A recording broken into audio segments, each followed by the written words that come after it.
Terima kasih pemirsa, Anda masih bersama Kominfo Newsroom. Dari 19 desa yang ada di Kota Batu, Desa Junrejo menjadi salah satu desa yang sukses mendorong usaha ekonomi pedesaan dalam beberapa bentuk usaha home industry. Dan berikut liputannya untuk Anda.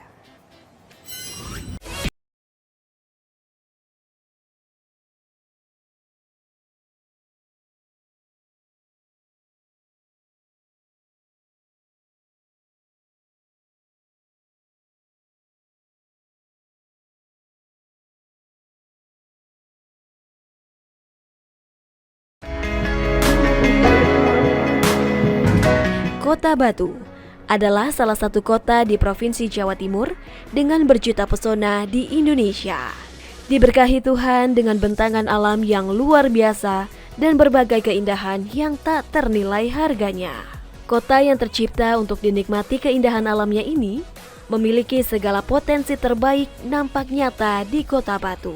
Kota yang terus bergerak maju dengan segala energi untuk mencapai kemakmuran bersama. Terdapat 19 desa di Kota Batu, jumlah yang cukup besar. Saat ini, semua desa dituntut berbenah menemukan potensi dan mengembangkannya dalam berbagai bentuk inovasi. Salah satu bentuk nyata pembangunan desa yakni pada sektor pengembangan produk unggulan desa. Sebagai usaha ekonomi pedesaan untuk menciptakan ekosistem yang progresif, desa saat ini lebih mandiri dan perlahan tumbuh untuk menunjang ekonomi negara. Seperti di Kota Batu, Desa Junrejo, Dusun Rejoso yang sukses untuk mendorong usahanya untuk perekonomian dalam bentuk usaha home industry. Nah, kali ini saya akan mengajak Anda semua untuk berkeliling untuk menemui penggiat-penggiat UKM yang ada di Kota Batu, khususnya yang ada di Desa Junrejo. Yuk ikuti saya.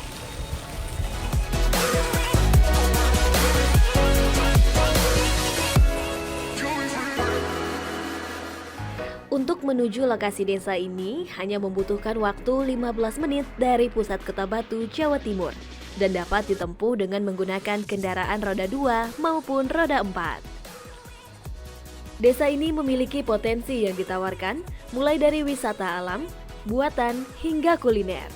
Selain itu, Kota Batu juga dikenal akan kreativitas masyarakatnya. Berbicara mengenai kreativitas, setiap orang memiliki ide cemerlang yang dapat menciptakan atau mengubah sesuatu menjadi sebuah mahakarya. Berbagai macam hal dapat diubah menjadi barang bernilai jika mampu melihat peluang yang ada. Mengubah kayu menjadi produk bernilai ekonomis tinggi dan berguna dalam kehidupan sehari-hari merupakan wujud kreativitas masyarakat.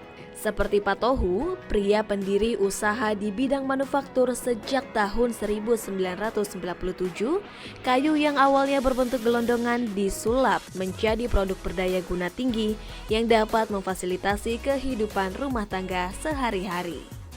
Kerajinan gini sendiri, bisnis milik Pak Tohu ini berdiri mulai kapan sih Pak? Mungkin bisa diceritakan sedikit? Kalau berdirinya ini pada 1997. Oke. Kita berjalannya sampai tahun 2000 sampai sekarang. Oke, sudah lama banget berarti Pak ya. Dari 1997. Oke, nah itu awal terbentuknya gimana sih Pak? Mungkin bisa diceritakan? Awal terbentuknya saya ngabdi dulu di kerajinan kayu Arjasa yang dimiliki pimpinannya Pak Sukardi. Nah, itu saya ngabdi di situ sekitar 7 tahun. Nah, lalu kita berusaha sendiri dan itu dukungan dari beliau. Oke, nah untuk dalam sehari itu bisa bikin berapa banyak sih Pak untuk? Kalau dihitung harian tidak bisa, tapi kalau dihitung mingguan itu bisa sekitar 500 PC. Oke, nah untuk produknya sendiri ini ada berapa macam sih Pak kalau boleh dihitung? Kalau dihitung lebih dari 100 karena kan produk kita kan tidak monoton, kita berubah per minggu itu berubah produk. Oke. Nah itu yang kita lakukan berubah produk, tapi konsumen itu minta apa gitu saya lakukan dan bentuknya bagaimana saya harus inovasi terus. Betul. Nah itu yang kita lakukan. Jadi pelanggan itu asik dengan membentuk sendiri dan kita membantu untuk memperbaiki akhirnya produksi. Oke, betul. Nah cerita kesusahan-kesusahan waktu membuat bisnis ini apa sih Pak? Sebenarnya tidak ada. Kalau orang kerajinan kayu itu intinya yang seni, Iya betul. seni budaya. Tadi urusannya seneng. tidak ada kesusahan untuk apa itu tidak ada, karena berupa produk itu yang membuat saya senang dan konsumen itu sangat senang sekali. Jadi produk tak penutun tadi itu konsumen itu akhirnya terus tertarik dengan produk kita. Oke, berarti nggak ada kesulitan ya Pak? Ya tidak ada gitu, ya tidak ada. Karena suka gitu ya? Karena seni, seninya itu muncul terus dan produk baru itu senang. Yang konsumennya senang, ya yang membuat juga senang. Ya itu bedanya di souvenir itu. Kita ngobrol soal dari pemerintah gitu ya.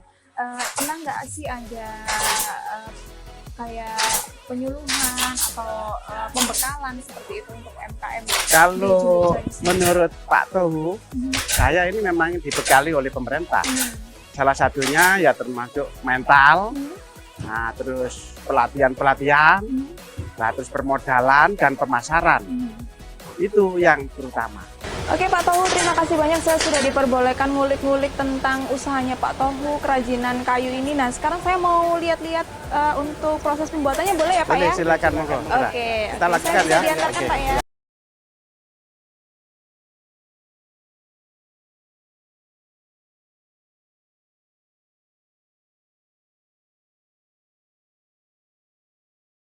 Bersama menjadi kata kunci yang mampu untuk menggerakkan sektor ekonomi desa ini. Mereka saling membantu, saling memberi dorongan, dan saling bergotong royong.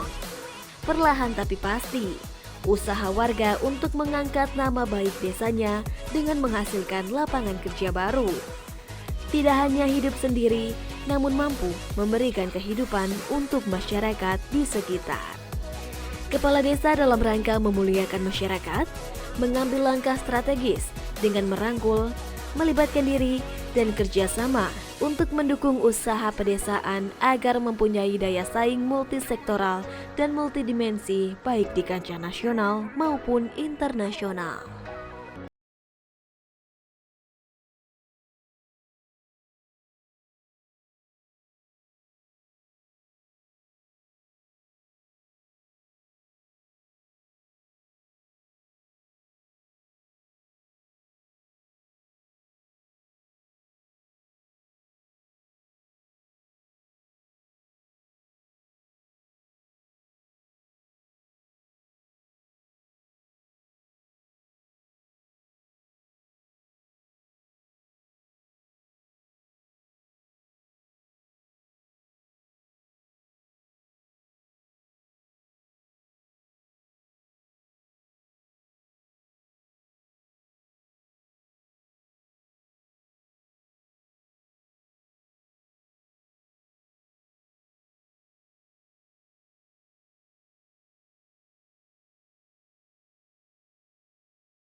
Ini sesuai dengan visi Desa Junrejo yang ingin mewujudkan Desa Junrejo yang maju, transparan, dan bermartabat.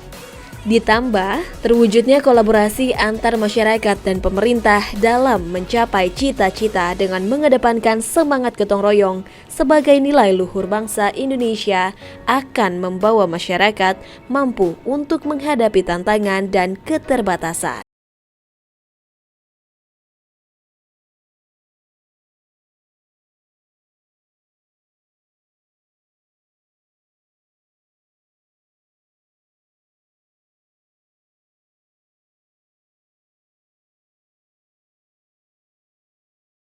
Tanya nih, untuk peran pemerintah sendiri untuk memajukan UMKM yang ada di Kota Batu ini seperti apa sih Pak Yosi?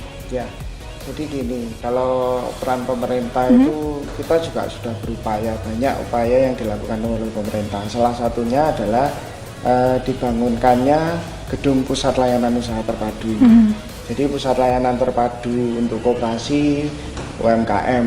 Di sini kita itu melayani para pelaku usaha itu yang mempunyai masalah. Jadi istilahnya gini, para pelaku usaha di dalam kegiatannya berusaha pasti itu mempunyai kendala-kendala dalam usahanya. Betul. Di PLUT ini atau Pusat Layanan Usaha Terpadu atau yang biasa teman-teman sebut adalah PLUT, itu kita punya 5 konsultan.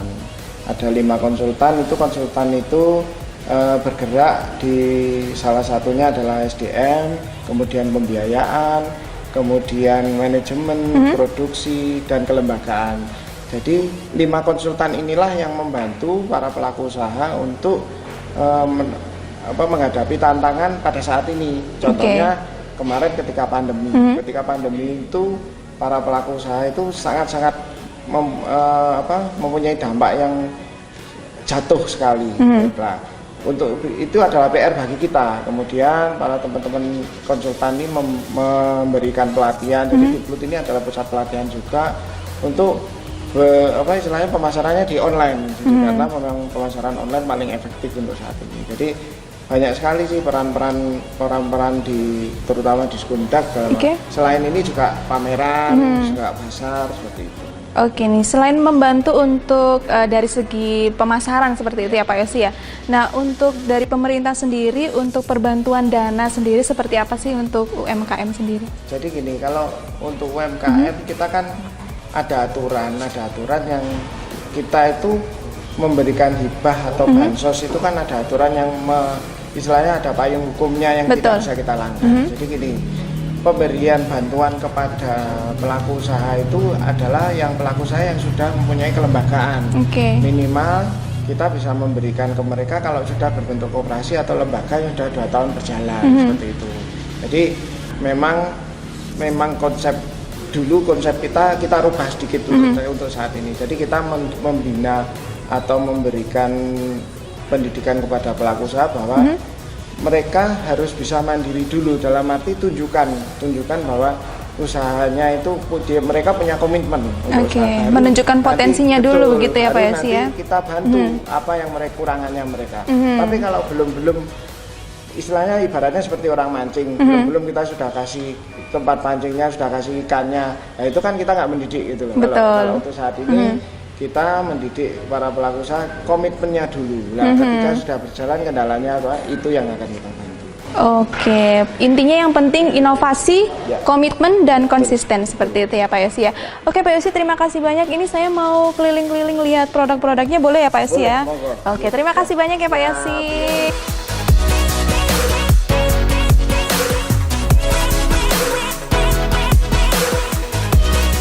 Keberadaan kampung usaha kecil menengah yang 80% penduduknya adalah pelaku ekonomi kreatif diharapkan menjadi lampu terang untuk melambangkan Desa Junrejo, Dusun Rejoso, kampung UKM di Kota Batu khususnya. Saya Putak Tavia pamit, sampai jumpa.